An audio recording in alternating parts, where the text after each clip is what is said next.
தானியேல் எரேமியாவுடைய தீர்க்கதரிசன புத்தகத்தை வாசிக்கும் போது 70 வருஷங்கள் பால் கடிப்புக்காக செல்லும் என்பதை கண்டுபிடிக்கிறார். அந்த 70 வருஷம் முடிஞ்சிருச்சு. தானியேல் பாபிலோன்ல இருக்கிறார். அப்போ அந்த புத்தகத்தை பார்க்கும்போது 70 வருஷம் தானே சொன்னாரு. கணக்கு போட்டு பார்க்கிறார். 70 years completed.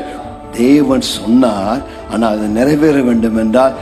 அப்ப தானியேல் என்ன பண்ணா, என்னுடைய பங்கு நான் உபவாசத்துல அவரை தேட வேண்டும், ரெட்டில சாம்பல என்னை தாழ்த்தி உட்கார்ந்தவருடைய முகத்தை தேட வேண்டும்.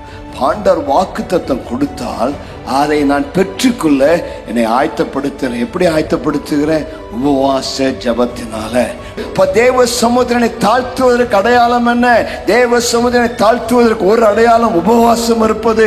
அந்த தாழ்மையாயோட பாதத்திலிருந்து என் குறையெல்லாம் அறிக்கை செய்து, ஆண்டவர் என்னை ஆசீர்வதிக்க முடியாதபடி தடையெல்லாம் அப்புறப்படுத்தி இப்பொழுது என்னை ஆசீர்வதி ஆண்டவர் என்று சொல்லும் பொழுது அவருடைய வாக்கு தத்தங்கள் எனக்குள் நிறைவேறுகிறதா இருக்கிறது. கர்த்தருக்கு மகிமை உண்டாவதாக.